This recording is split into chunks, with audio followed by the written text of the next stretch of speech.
Thank you, Mohit. Thank you so much.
সম্মানে প্রতিষ্ঠিত করার জন্য নিরলস কাজ করে যাচ্ছে।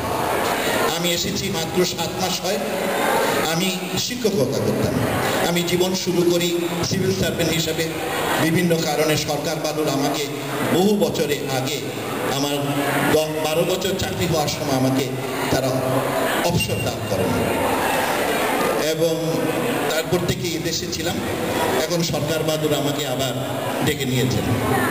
জাতিসংঘে আসার পরে আমরা আপনারা জানেন গত কয়েক বছর আমাদের দেশের মান মর্যাদা ইজ্জত অনেক নিম্নে চলে যায়। আমাদের কেউ কেউ সন্ত্রাসবাদী দেশ হিসেবে আখ্যা দেয়, কেউ কেউ আমাদের মৌলবাদী দেশ হিসেবে আখ্যা দেয়।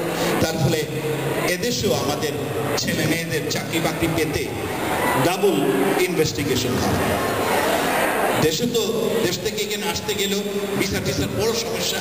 তারপরে এদেশে যারা আছে এখানেই বড় হয়েছে, এখানেই জন্ম হয়েছে, তাদের আবার ভালো চাকরি টাকরি পেতে হলে অনেক ধরনের বেশি বেশি ইনভেস্টিগেশন করতে হয়। এদেশের সরকার বাংলাদেশকে আর একটি সন্ত্রাসবাদী দেশ, একটি মৌলবাদী দেশ হিসাবে মনে করে না। এইটা আমাদের জন্য বড় কথা। মাননীয় প্রধানমন্ত্রী এসে ঘোষণা দিয়েছিলেন যে বাংলাদেশকে সন্ত্রাস করা হবে না। এর প্রেক্ষিতে আমাদের অনেক অনেক প্রাপ্তি হয়েছে। শুধু এদেশের আমাদের অবস্থান অনেক উন্নত হয়েছে এবং আমরা দেশেও একটা বড় কাজ করছি, কাউন্টার টেরোরিজম একটা সেন্টার করার চেষ্টা করছি। যদি সেটা করতে পারি জাতিসংঘের মাধ্যমে, তাহলে সে দেশে যেমন বিনিয়োগও হবে, তাছাড়াও আমাদের ক্যাপাসিটি বিল্ড আপ অনেক হবে। আমি জাতিসংঘে আসার পরে বিভিন্ন জাতিসংঘে দেখলাম যে দেশগুলো বিভিন্ন কমিটিতে নেতৃত্ব দেয় তারা বেশ মানে থাকে, তাদের কথা অন্যরা শুনে। আমরা তার সিদ্ধান্ত নিলাম যে আমরাও বিভিন্ন কমিটিতে আমরা নির্বাচনে দাঁড়াবো। আপনারা জেনে খুশি হবেন, আমরা 23টি নির্বাচন করি এবং 30টি নির্বাচনে আমরা জয়লাভ করি, প্রত্যেকটিতে আমরা জয়লাভ করি এবং অনেকগুলোতে আমরা সর্বোচ্চ ভোটে জয়লাভ করি। আমাদের মাননীয়